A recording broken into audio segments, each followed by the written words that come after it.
యోహాను రాసిన మొదటి పత్రిక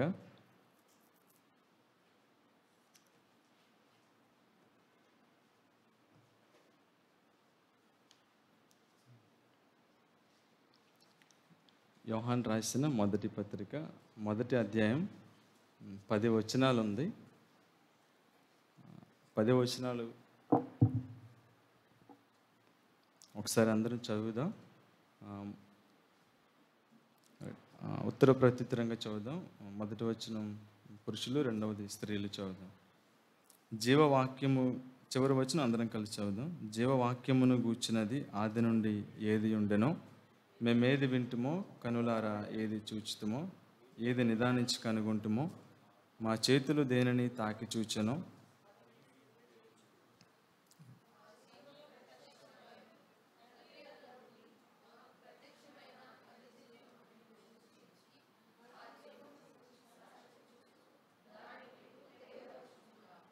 మాతో కూడా మీకును సహవాసము కలుగునట్లు మేము చూచిన దానిని, వినిన దానిని మీకును తెలియజేయుచున్నాము. మన సహవాసం అయితే తండ్రితో కూడాను, ఆయన కుమారుడైన యేసుక్రీస్తుతో కూడాను ఉన్నది.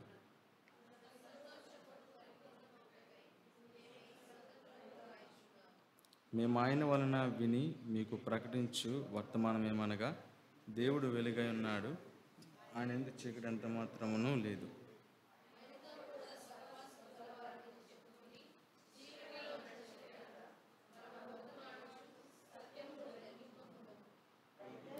ఆయన వెలుగులో ఉన్న ప్రకారము మనమును వెలుగులో నడిచిన ఎడల మనము అన్యోన్య సహవాసము గలవారమై ఉందుము. అప్పుడు ఆయన కుమారుడైన యేసు రక్తము ప్రతి పాపము నుండి పవిత్రునిగా చేయును.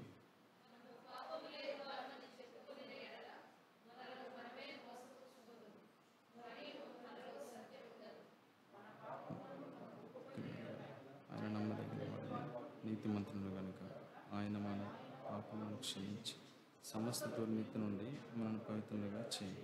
అందరం కలిసి చదువుదాం. మనము చెప్పుకున్న ఆయనను అబద్ధికునిగా చేయవరమగును, మరియు ఆయన వాక్యము మనలో ఉండదు. చిన్న మాట ప్రార్థన. పరిశుద్ధుడైన తండ్రి, మీకు వందనాలు. బైబిల్ స్టడీ నిమిత్తమే మేము కూడుకుంటుండగా మీ ఆత్మ సహాయం దయచేసి మా ఆత్మీయ జీవితాలకు ఉపయోగకరమైన మేలుకరమైన మాటలు మాకు అనుగ్రహించి మీ సహాయం దయచేయమని యేసయ్య నామం పేరట అడిగి వేడుకొనుచున్నాం తండ్రి, ఆమేన్. రైట్. ఈ పత్రిక ఎవరు రాశారు? పైన క్లియర్గా ఉంది కదా, యోహాను రాసిన మొదటి పత్రిక. ఈ పత్రికలో మొత్తం 5 అధ్యాయాలు ఉంటాయి. ఈ పత్రికలో మొత్తం 5 అధ్యాయాలు ఉంటాయి. మొత్తం 5 అధ్యాయాల్లో ఉన్న వచనాలు కలిపితే 105 వచనాలు ఉంటాయి.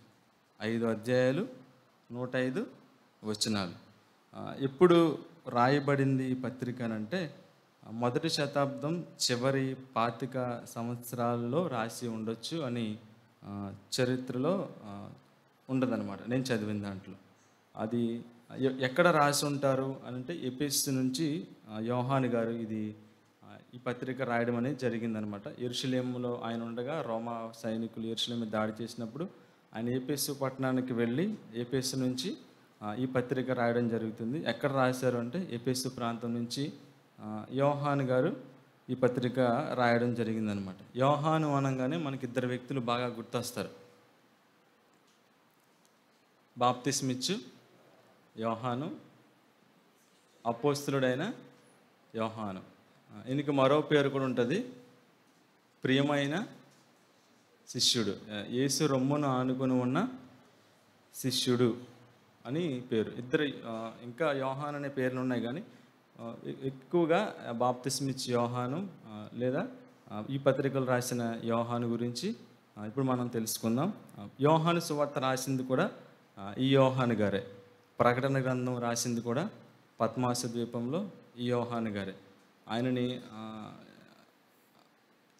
అంటాం హతసాక్షి చేసే ప్రయత్నంలో ఆయన నూనెలో కాగే నూనెలో వేసినా కానీ ఆయన మరలా స్నానం చేసినట్లుగా దాంట్లోంచి బయటకు వచ్చేసరికి ఆ పరిపాలించే ఆ వ్యక్తి, ఆ రాజు లేదా పాలకుడు ఆయన తీసుకెళ్ళి పద్మాస ద్వీపంలో వేశారు. అక్కడ ప్రకటన గ్రంథం రాయడం జరిగిందని నేను విన్నాను. ఇది యోహాను గారి ఇంట్రడక్షన్. యోహాను అనే పదానికి హిబ్రూ పదంలో ఏముంటుందంటే God shows favour. God shows favour. ఈ యోహాను గారు ఎవరంటే 12 మంది శిష్యుల్లో, యేసు ప్రభు వారి 12 మంది శిష్యుల్లో ఒకడైన యోహాను. ఆయన్నే మరొక పేరేంటంటే John the evangelist. John the evangelist అని కూడా ఆయన పిలుస్తారు. ఈయన వృత్తికి చేపలు పట్టే వృత్తి. యోహాను గారిది చేపలు పట్టే వృత్తి. ఎవరు ఈయన తల్లిదండ్రులు అని అంటే జబదయి తండ్రి, తల్లి సలోమి అని మనం విన్నాం, చదివాం. అది నేను మీకు చెప్తున్నా. తల్లిదండ్రులు ఎవరంటే జబదయి తండ్రి, సలోమి తల్లి. ఈయనకి మరొక సహోదరుడు కూడా ఉన్నాడు, ఆయన యాకోబు. ఎవరైనా యాకోబు. తర్వాత వీరికి యేసుప్రభు వారు మరొక పేరు కూడా పెట్టారనమాట. ఏంటి అని అంటే బోయనెర్గేస్, ఉరిమెడివారు అని అర్థం. బోయనెర్గేస్ అని అంటే వారికున్న టెంపర్ని బట్టి అట్లా పేరు పెట్టడం జరిగిందనమాట. ఏమనంటే ఒకసారి అంటారు కదా, ప్రభు వారిది అంటారు, ఆకాశం నుంచి అగ్ని కురిపించేసి కాల్చేయమంటావా అని అంటే ఆ సందర్భం నాకు గుర్తొచ్చింది. బహుశా అందుకేనేమో బోయనెర్గేస్, ఉరిమెడివారు అని అర్థం అని పేరు పెట్టడం జరిగిందనమాట. అది ఎక్కడ చూస్తామంటే మార్కు సువార్త 3వ అధ్యాయం 17వ వచనం.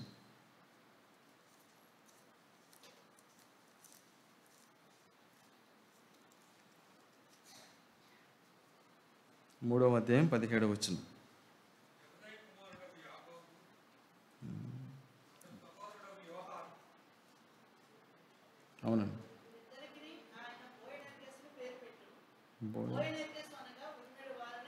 రైట్ అండి. బోయనెర్గేస్ అనగా ఉరిమెడివారని అర్థం. అంత టెంపర్గా ఉన్న యోహాను గారు తర్వాత యోహాను పత్రిక వచ్చేసరికి ఏం రాస్తారు, ఇంకొక చోట కూడా ఉంటుంది. యోహాను గారు యేసుప్రభు దగ్గరికి వచ్చి, యోహాను యాకోబు మీ కుడి వైపున ఒకడిని, నీ ఎడమ వైపున మేము ఒకరం కూర్చుంటాము అని ప్రభు అని అడుగుతారు. అంటే సీట్ ప్రయారిటీ. దేవుని దగ్గర రైట్ సైడ్, మీ రైట్ హ్యాండ్ ఒకరు, మీ లెఫ్ట్ హ్యాండ్ ఒకరుగా మేము ఉంటాము అని యేసుప్రభు వారి దగ్గరికి వచ్చి అడుగుతారు. అయితే అదే యోహాను పత్రికలో ఏమంటాడంటే మన సహవాసం అయితే, ఎక్కడ ఉంటుందన్నమాట, 1వ అధ్యాయం, రైట్, మన సహవాసం అయితే, దాని కింద 3వ లైన్లో ఇంకో మరో ఉంటుంది, దానిపైన మాతో కూడా మీకును సహవాసం కలిగినట్లు, దాని కింద లైన్లో మన సహవాసం అయితే తండ్రితో. అంటే అప్పుడు దాకా నాకు పదవి కావాలి, నాకు కుడివైపున కావాలి, నాకు ఎడమ వైపున కావాలి అన్న యోహాను గారు యోహాను పత్రిక వచ్చేసరికి నేను తీసేసి మేము అని అంటాడు, లేదా మనము అని అంటాడు. సంఘాల్లో మనకు కావాల్సింది, మనం ఉపయోగించాల్సిన పదం మనము, కానీ ఎక్కువగా నేను అనే పదం వస్తుంది. నేను అనే పదం వచ్చిందంటే పడిపోవడానికి ముందు, సామెతలు ఉంటుంది కదా, పడిపోవడానికి ముందు, నాశనానికి ముందు నేను అనే పదం కంటే మేము లేదా మనము అనే పదం వాడితే ఆత్మీయులుగా మనకి ఎంత అవసరం. అదే మాట యోహాను గారు అంటారు. అక్కడ నేను కుడివైపు లేదా ఎడమవైపు అన్న వ్యక్తి ఇప్పుడు మనము అని అంటాడు. ఎవరికి రాస్తున్నారు అని అంటే 1వ వచనంలో మేము దేవుని పిల్లలమని చెప్పుకుంటూ కూడా చీకట్లో ఉన్న వాళ్ళకి, అంటే నామకార్థ స్థితిలో ఉన్న వాళ్ళని మనం ఆలోచించవచ్చు. నామకార్థ స్థితిలో ఉంటూ మేము పాపులం కాదు అని చెప్తున్న వాళ్ళకి రాస్తూ ఉంటాడు. మేము మనం ఎక్కడ చూడవచ్చు అన్నమాట, మనము పాపము లేని వారమని చెప్పుకునే ఎడల మనలను మనమే మోసపుచ్చుకున్నాం. తర్వాత దేవుని పిల్లలుగా ఉన్న మనం చీకట్లో నడిస్తే కనుక ఇంకా సత్యంలోనికి రానట్టే అని. అంటే మనిషి జన్మతః పాపి అని అందరికీ తెలుసు. దాన్ని అని చెప్తూ మనం చీకట్లో ఉన్న వాళ్ళం దేవుని వెలుగులోకి రావాలి అంటారు. అంటే నాలో పాపం లేదు అని మనం చెప్పుకుంటున్నామంటే పాపలేని వ్యక్తులు ఎవరు? పాపలేని వారు ఎవరు ఉంటారు? దేవుడు ఒక్కడే పాపం లేనివాడు, పరిశుద్ధుడు. నేను పాపిని కాదు, నాలో పాపం లేదంటే మనం ఎవరితో పోల్చుకున్నట్టు? దేవునితో పోల్చుకున్నట్టు. అంటే ఇప్పుడు మనం పరిశుద్ధులం కాదా? రక్షించబడిన పాపులు. అర్థమవుతుందండి? రక్షించబడిన పాపులు. నాకు అర్థమైంది, నేను పంచుకుంటున్నా. రక్షించబడిన పాపులం అనమాట. ఒకప్పుడు ఆ స్థితిలో ఉన్నాం, కానీ ఇప్పుడు రక్షించబడడం ద్వారా పరిశుద్ధపరచబడి దేవుని పిల్లలుగా ఉండే భాగ్యాన్ని దేవుడిచ్చాడు. నాకు ఇది చదువుతున్నప్పుడు నేను ఒక బ్రదర్ దగ్గరికి, తన యాక్సిడెంట్ అయినప్పుడు వెళ్ళి తనతో మాట్లాడిన తర్వాత, తను బెడ్ రీడర్గా ఉన్నాడని తను కొన్ని ఆధ్యాత్మికంగా బుక్స్ ఇస్తే అది తను చదవలేదు. నేను మరలా కొన్ని రోజుల తర్వాత తన దగ్గరికి వెళ్తే వాళ్ళ సిస్టర్ దాని గురించి మాట్లాడుతూ, మీరు ఇచ్చిన బుక్స్ చదివాను, అందులో అన్ని పాపుల గురించి ఉంది, మేము పాపులం కాదు కదా, మాకెందుకు ఇచ్చారు ఈ బుక్స్ అందనమాట ఆమె. సో అంటే వాళ్ళు విశ్వాసులు కాదు. వాళ్ళు అన్నారంటే బహుశా ఒక అర్థం ఉందేమో. అయితే మనం కూడా కొన్నిసార్లు మేము దేవుని పిల్లలమే కదా అన్న నామకార్థ స్థితిలోనికి, అంటే దేవుడు మనకి స్టాంప్ వేసేసాడు, మనకి రక్షణ ఇచ్చేసాడు అని అంటాం, కానీ సంపూర్ణులగటానికి మనం సాగిపోవాలి. శాంక్టిఫికేషన్ అనేది ప్రతిరోజు జరిగే పరిచర్య, పని. సో దానినే యోహాను గారు చెప్తూ, మనలను ప్రతి పాపం నుండి మనలను పవిత్రునిగా చేయును.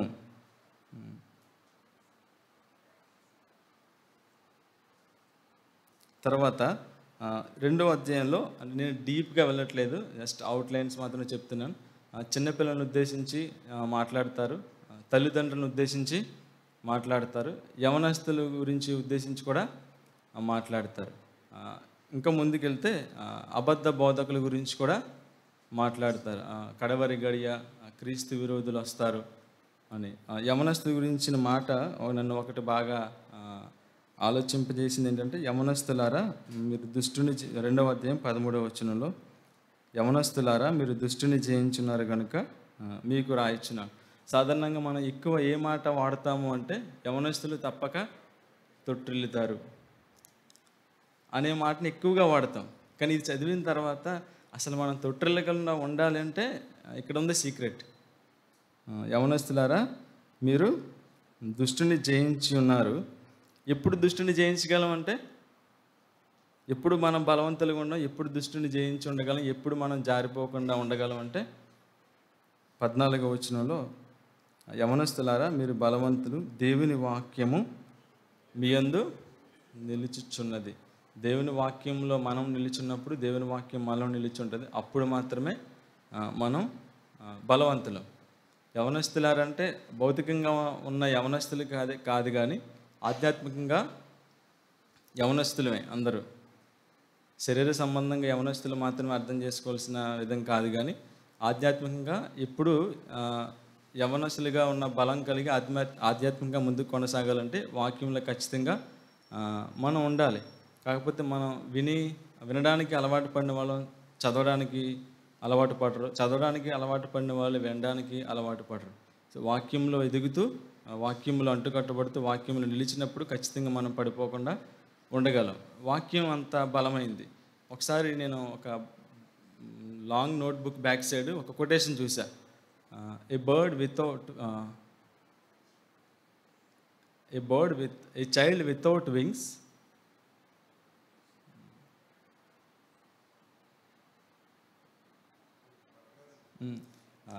దాని అర్థం ఏంటంటే, a child without education is like A bird without wings. A child without education is like A bird without wings. ఒక బాలుడికి విద్య లేకపోతే రెక్కలు లేని పక్షితో సమానం అని ఉందన్నమాట.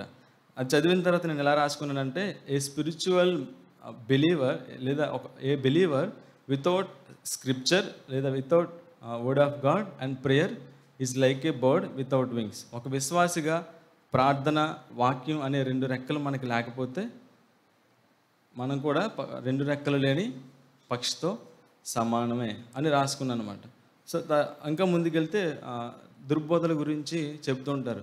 ఈ రోజుల్లో చాలా మనం చూస్తున్నాం, సోషల్ మీడియాలో విపరీతమైన బోధలు వచ్చినాయి. వాక్యానికి విరుద్ధమైన బోధలు, వాక్యాన్ని బేస్ చేసుకుంటూ వాక్యానికి విరుద్ధమైన బోధలు వచ్చినాయి. కొన్ని మనం చూస్తూ ఉన్నాం. సో అట్టిపళ్ళు తింటే గర్భఫలం వస్తుంది, లేదా కర్చీఫ్లు కొంటే స్వస్థ వస్తుంది, ఇంకా గవర్నమెంట్ అంటే మ్యాట్ చేపలు, ఆ చేపలు కొని వారి మీద ఆ కుటుంబ జీవితంలో అవి ఉపయోగించుకుంటే సంతానం కలుగుద్ది. భయంకరమైన దిగజారిపోతున్న పరిస్థితులు మనం చూస్తున్నాం. సో ప్రజలు కూడా ఎక్కువ వాటికే అట్రాక్ట్ అవుతూ ఉంటారు. ఇలాగే ఒక సంఘటన ఏంటంటే, ఇప్పుడు మనకి లైవ్ ప్రోగ్రామ్స్ బాగా జరుగుతున్నాయి. అక్కడ లైవ్ జరుగుతూ ఉంటుంటే ఇంట్లో టీవీ చూస్తూ ఉన్న పరిస్థితులు కదా. ఆయన లైవ్లో ఆయన వాక్యం చెప్తూ పేర్లు చెప్తూ ఉంటారు. పేర్లు చెప్తూ ఉంటారు. పలానా సహోదరుడు సురేష్, నరేష్, రాజు, రాణి, ఈ పేర్లు చెప్తూ ఉంటారు.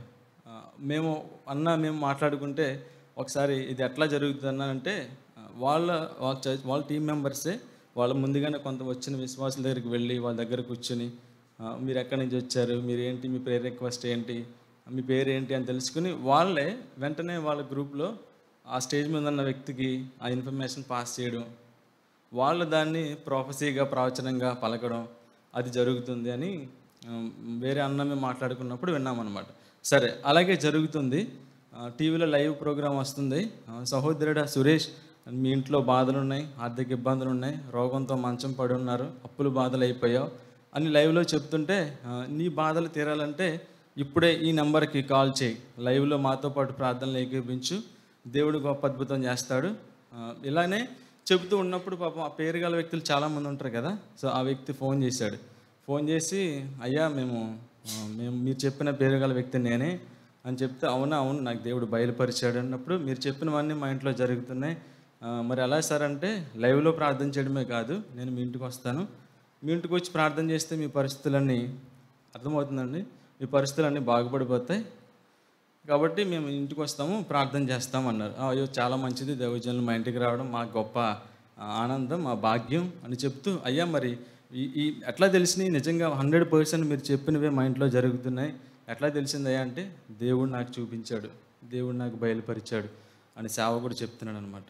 సరేనయ్యా నిజమే, మరి మీరు మా ఇంటికి వచ్చి ప్రార్థన చేస్తే ఈ బాధ నుంచి బయటపడతామంటే ఖచ్చితంగా వస్తాను, మీ ఇంటి అడ్రస్ చెప్పండి, నేను వచ్చి ప్రార్థన చేస్తాను అన్నాడు. ఆ విశ్వాసి, అయ్యా మరి ఈ బాధలన్నీ ఉన్నాయని మీకు ఎవరు చెప్పారు అంటే, దేవుడు చెప్పాడు, అయితే అడ్రస్ కూడా ఆయన్ని అడిగిరండి అన్నాడు. అర్థమవుతుందమ్మా? అర్థం అవ్వలేదు అనుకోండి కొంతమంది. అడ్రస్ కూడా దేవుణ్ణి అడిగిరండి అన్నాడు. వాక్యంలో నిలిచి ఉంటే అర్థమవుతుందా, గలిబిలి బాధల నుంచి మనం బయటపడగలం, జారిపోకుండా నిలబడగలం. చీకటిలోని వెళ్ళిపోతున్నప్పుడు మళ్ళా జారిపోతున్న పరిస్థితుల నుంచి బయటపడగలం. దేవుని కొరకు నమ్మకంగా మనం జీవించగలం. ఈ మాటలు ముగిస్తున్నాను.